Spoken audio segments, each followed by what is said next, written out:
మనిషికి జీవితాంతం తోడు ఉండేవాడు ఎవడు అని ఒక్కసారి ధర్మరాజుని యక్షుడు అడిగాడనమాట. అప్పుడు ధర్మరాజు ఇలా సమాధానం చెప్పారు. ఎవరైనా ఈ ప్రశ్నకు భార్య అనో, లేదా భర్త అనో, లేదా పిల్లలనో, లేదా పేరు ప్రతిష్టలనో సమాధానం చెబుతారు. మరి ఎవరు జీవితాంతం తోడుంటారు చెప్పండి? కానీ ఇక్కడ ధర్మరాజు మాత్రం మనిషికి జీవితాంతం తోడు ఉండేవాడు ఎవ్వరు లేరు. ఎందుకంటే ఎవ్వరి దాకా ఎందుకుంటారండి? భర్త, భార్య, పిల్లలు మనతో ఎప్పటి వరకు ఉంటారు? వాళ్ళకు ఒక ఏజ్ వచ్చేసరికి పెళ్లి చేసుకొని వెళ్ళిపోతారు. వాళ్ళు తల్లిదండ్రులు అవుతారు. మన అమ్మ నాన్న తల్లిదండ్రులు ఎలా అయ్యామో మనం తల్లిదండ్రులు అవుతాము. మనము ఒక రోజు వచ్చేసరికి మన భార్య మనల్ని వదిలిపెట్టిపోతుంది. మన భర్త మనల్ని వదిలిపెట్టిపోతారు. ఇంకెవరు తోడుంటారు చెప్పండి? ఈ జీవితంలో ఎవ్వరు ఎవరికి తోడు కాదు. మనం మనకే తోడుగా ఉంటాం. ఒంటరిగా పుట్టాము, ఒంటరిగానే వెళ్ళిపోతాము.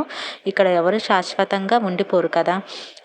మరి అలా ఉంటారనుకోవడం కూడా మన భ్రమ అనుకోవాలి కదా! అన్ని బంధాల్లో ఎవరి అవసరాలు వాళ్ళకి ఉంటాయి. ఇప్పుడు తమ్ముడనో, భార్యనో, పిల్లలనో, అక్కనో, చెల్లెనో ఎవరి అవసరాలను బట్టి వాళ్ళని మనను అలా బంధం అనేది కలుపుకుంటూ పోతాం. అందుచేత మనిషికి నిజంగా జీవితాంతం తోడు ఉండేవాడు తన గుండె ధైర్యం తప్ప మరొకటి లేదు అని యక్షుడికి ధర్మరాజు చెప్పాడనమాట. ఈ ప్రపంచంలో తెలివైన వారు ఎవరైనా సరే అంగీకరించకుండా ఉండలేని విషయం ఏదంటే ఈ విషయమే అని గుర్తించాలి. ఇది మనిషిని నిజంగా కాపాడేది భక్తి, జ్ఞాన, వైరాగ్యాలతోనే కూడిన గుండె ధైర్యం ఒక్కటే తప్ప మరొకటి ఇంకొకటి లేదు. ఎందుకంటే మనిషి ఇక్కడ ఏది కూడబెట్టుకుని వెళ్ళిపోడు.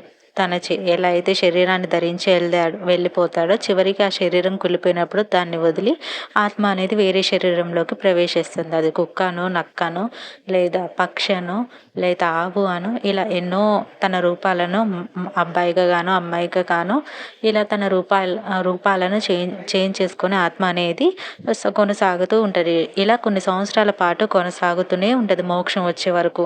ఆత్మ అనేది తనకు తాను తోడుగానే ఉండాలి తప్ప ఇక్కడ ఎవరు తోడుగా ఉండరు.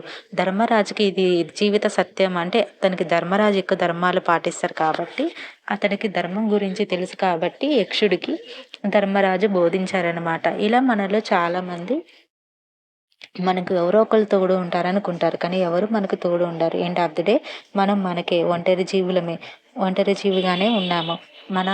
మనం ఈ ఈ ఈ పాత్రలు పోషించినప్పుడు భర్తనో, తమ్ముడనో, అక్కనో, చెల్లెనో, ఇంకా అమ్మనో ఏదైనా సరే మనం ఇక్కడ ఈ భూమి మీద ఏదైతే శరీరాన్ని నువ్వు ఏ పేరుతో అయితే ధరించావో నీ ధర్మాన్ని, నీ కర్తవ్యాన్ని నువ్వు ఇక్కడ ఈ భూమి మీద నిర్వర్తించాలి అంతే. అది వాళ్ళకి మీకు పూర్వజన్మ సుకృతాలను బట్టి నువ్వు ఇక్కడ పుట్టి ఉంటావు. Sorry for